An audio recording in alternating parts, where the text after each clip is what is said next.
$8.50 is the story for Metaplanet over. Is this the absolute worst nightmare of us trending downwards back to zero?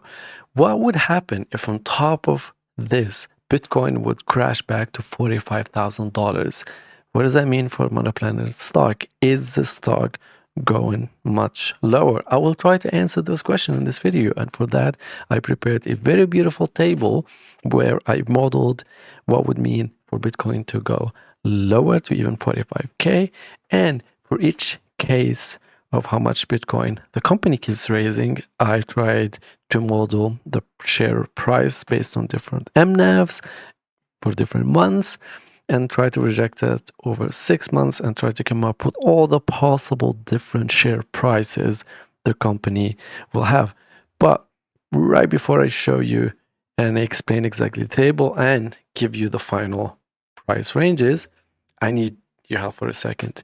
We need to get to 1,000 subscribers. This is a very new channel, so I would appreciate the help of you subscribing, liking the video, because the algorithm then will realize that this is a good video and needs to be pushed. That table took me days, well, technically 3 days to make. So I would appreciate a like on the video to make this worth my time.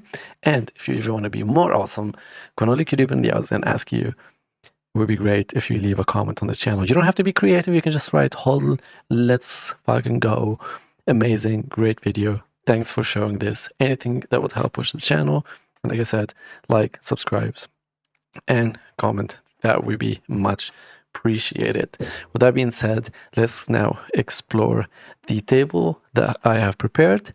And for that, I want to show you an assumption, which is I'm going to assume, even though Bitcoin price is going down much lower, that Metaplanet is going to continue executing on their 555 plan and selling and issuing new shares and using that to buy as much Bitcoin as possible. That is not going to change regardless of Bitcoin price and the swings. Actually, if Bitcoin falls and they buy it even lower, that will increase the yield in the long term, and it's probably even more bullish. But that's beyond the case. For now, let's explain. So I started with how many shares they have issued today, or how much Bitcoin they also issued today, which is pound in those two cells. I'm not going to read numbers because they're too long, they're too complicated. And I'm assuming from now on they haven't started the 5.5 plan and they're going to be starting it from today. I know they started a month ago, but it doesn't really matter. So this is the 555 million shares. So we're going to be diluted by around 45% by the end of 6 months. And I'm assuming that Bitcoin this month is going to be around 120k, then it's going to crash in a month to 90k, then to 70k, to then 55k, to then to 48k, then to $45,000, which is the absolute nightmare case. This is what we model. We want to see what's like the worst thing that could happen.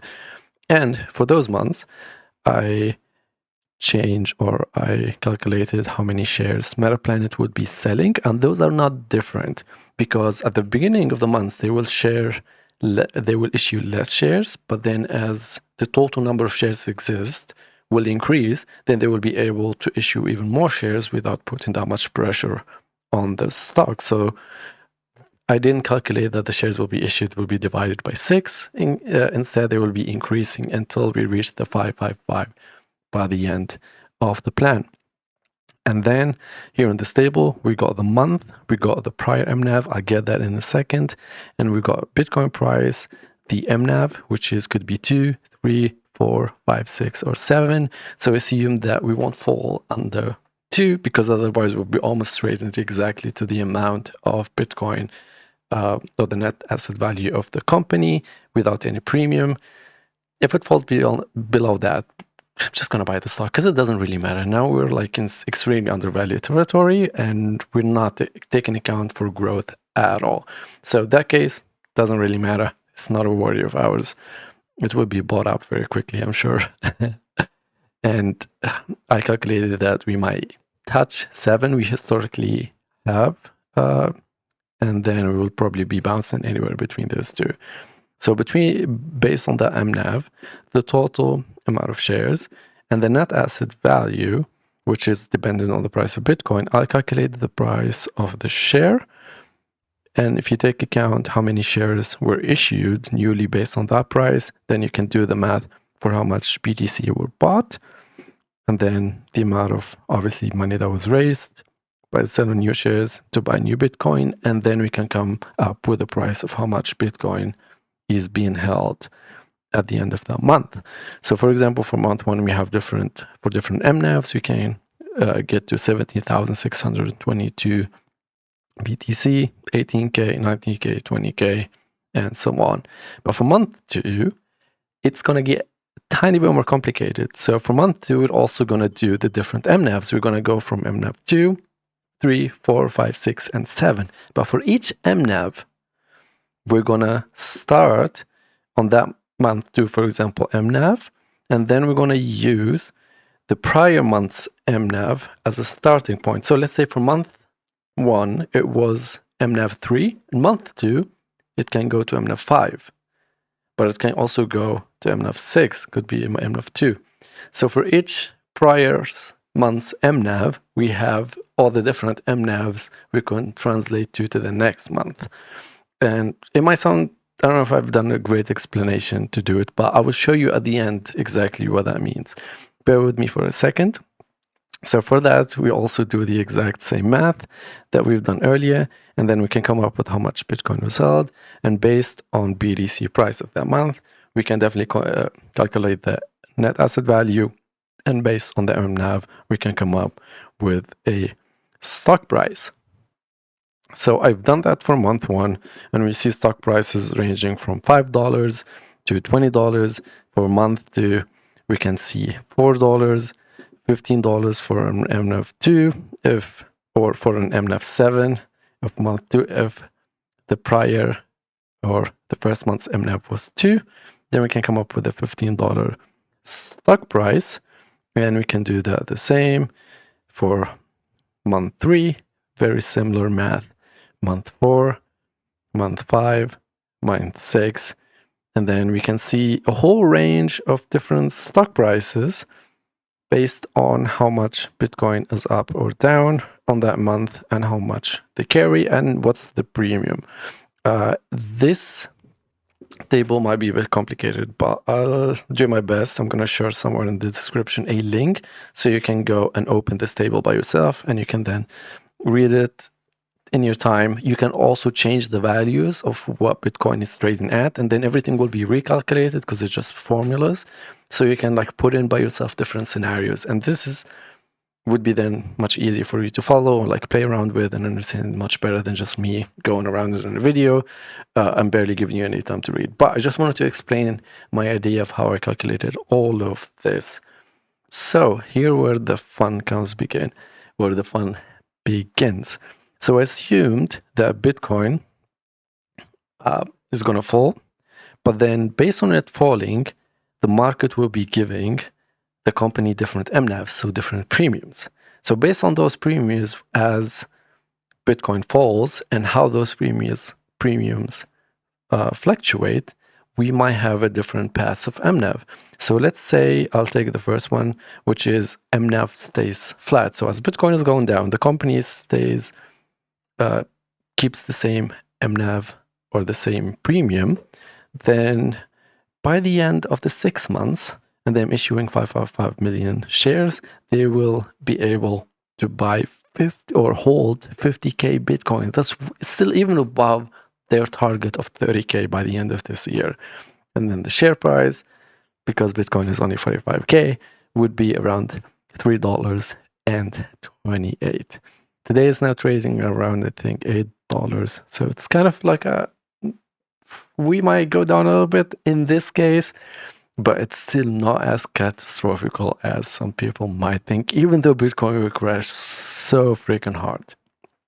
But then, let's say MNAV at the end is going to get higher, so people get pumped up. So MNAV, because stays low, because Bitcoin is falling down, people will now be too scared to give it a high premium because everyone is worried. But then by the end, Bitcoin goes to 45K, the narrative changes, people start buying Bitcoin, and people give the company a higher MNAV of 3 instead of 2 at the end.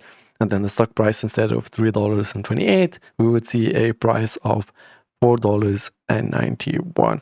And here I'm not going to go through of them. Obviously, I'm going to, like I said, share the link with you so you can just read them, or you can just pause the video and just like look at them. But I've modeled a different scenarios. For example, we would stay flat here, and then we go to an MNAV of 5 at the end.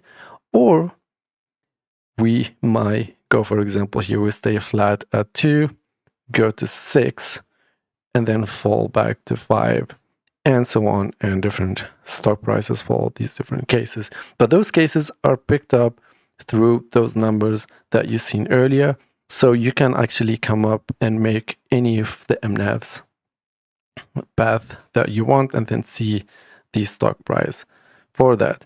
But to show you at the end, like what I want to go with this video is, no matter how much Bitcoin or how low it go, the stock price, just based on the math, is probably not going to go much lower than that. In those cases, I took an MNAV of 2 on purpose because we want to see the worst case. If we take an MNAV of, let's say, 3 or 4 in between those paths, obviously the stock price is only going to go higher. In fact, if I go back to my models here, and I hope the scrolling up and down isn't too annoying, you can even see stock price of $16, here $15, $15, or $16, and even at the end of, like, we go crazy at the end when we have like an MNAV of 7, we might even see $17. But like I said, we're looking for the worst case. We're given the lowest MNAV possible and adjusting it with the basis. Some fluctuations might go up at the end or like in between. So even with those cases, those are the share prices that we are looking at by the end of the 6 months. So, ladies and lady boys, I hope that explanation or that quick math have gave you some sort of a peace of mind, and it showed you that the math is on our side, that even with the absolute worst case, it still looks great. I mean, to be fair, even if Bitcoin goes to 45K, that looks great. And obviously these are simply math that where we think the company should be valued at. Whether the market gives it actually that valuation is a completely total question that is beyond our control. But eventually, markets will find some sort of an equilibrium near the fair value of what a company is. We don't know how long that takes, but over some time, we think, or at least the company, should be valued at some fair valuation, and then eventually the math or like the stock price wouldn't be as bad. It's a long night. It's around 3 a.m. So I'm kind of losing my thoughts. I need some sleep. I hope you enjoyed those videos. And next time I might do some different models and show you different prices for different scenarios. And if you want me to do that, I can do the craziest models and graphs and so on. So if you do, let me know. Just write 2 more scenarios in the comments and I'll absolutely do that. And if you enjoyed this video, like I said, like, and I will see you next time. Woo!